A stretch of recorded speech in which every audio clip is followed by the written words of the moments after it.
Hi friends, ഇന്ന് ഞാൻ വന്നിട്ടുള്ളത് നോമ്പ് തുറക്കുന്ന സമയത്ത് വളരെ പെട്ടെന്ന് ഉണ്ടാക്കിയെടുക്കാൻ പറ്റിയിട്ടുള്ള സ്നാക്കിൻ്റെ റെസിപ്പി ആയിട്ടാണ്. ചിക്കൻ സമൂസയാണ് ഇന്ന് ഉണ്ടാക്കിയെടുക്കുന്നത്. അപ്പോൾ എങ്ങനെയാണ് തയ്യാറാക്കുന്നത് നോക്കാം.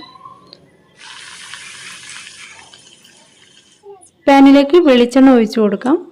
വെളിച്ചെണ്ണ ചൂടായി വരുമ്പോൾ ഇതിലേക്ക് ഇഞ്ചി വെളുത്തുള്ളി പേസ്റ്റ് 1 ടീസ്പൂൺ ചേർത്ത് കൊടുക്കാം. ഇതിന് പകരം നിങ്ങൾക്ക് ചോപ്പ് ചെയ്തിട്ട് ചേർത്ത് കൊടുക്കാം. ഇതിലേക്ക് 2 പച്ചമുളക് ചെറുതായിട്ട് അരിഞ്ഞത് ചേർത്ത് കൊടുക്കാം. ഞാനിവിടെ 2 വലിയ സവാളയാണ് എടുത്തിട്ടുള്ളത്. 2 വലിയ സവാള ചെറുതായിട്ട് കട്ട് ചെയ്തത് ചേർത്ത് കൊടുക്കാം. എന്നിട്ട് നന്നായിട്ടൊന്ന് വഴറ്റി കൊടുക്കാം. സവാള ഒന്ന് സോഫ്റ്റായി വരുന്നത് വരെ വഴറ്റി കൊടുക്കാം. ഇതിലേക്ക് ആവശ്യത്തിനുള്ള ഉപ്പ് ചേർത്ത് കൊടുക്കാം.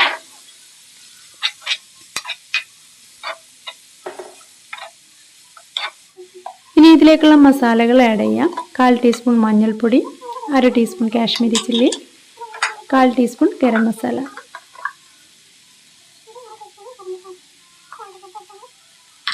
ഇനി നന്നായിട്ടൊന്ന് മിക്സ് ചെയ്തെടുക്കാം.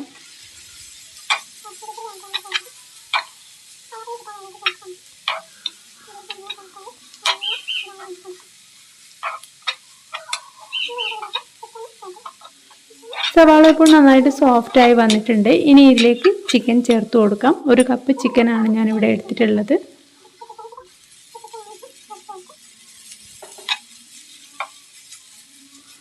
ഒരു കപ്പ് വേവിച്ച് വെച്ചിട്ടുള്ള ചിക്കൻ ഇതിലേക്ക് ചേർത്തിട്ട് നന്നായിട്ടൊന്ന് മിക്സ് ചെയ്തെടുക്കാം.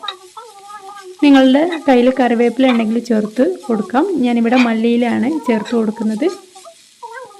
മല്ലിയില ചേർക്കുമ്പോൾ നല്ലൊരു ടേസ്റ്റാണ്. കറിവേപ്പില മല്ലിയില ഇല്ലെങ്കിൽ കറിവേപ്പില ചേർക്കാം. ഇനി നമുക്ക് ഫ്ലെയിം ഓഫ് ചെയ്യാം.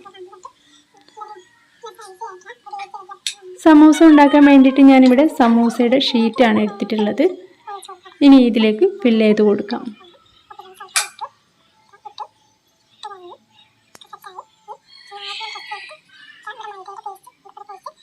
ഇത് ഒട്ടിച്ചെടുക്കാൻ വേണ്ടിയിട്ട് മൈദയും ഉപ്പും വെള്ളവും കൂടെ മിക്സ് ചെയ്ത് എടുത്തതാണ്. ഇതുപോലെ കവർ ചെയ്തെടുക്കാം. ഇതുപോലെയാണ് നമ്മൾ ഇത് റോൾ ചെയ്തെടുക്കേണ്ടത്. ഇതുപോലെ മടക്കിയിട്ട് നമുക്ക് ഇതിലേക്ക് ഫില്ല് ചെയ്തിട്ട് സമൂസ ചുറ്റിയെടുക്കാൻ അറിയാത്തവരുണ്ടാവും. അവർക്ക് വേണ്ടിയിട്ടാണ് കേട്ടോ ഇത് കാണിക്കുന്നത്.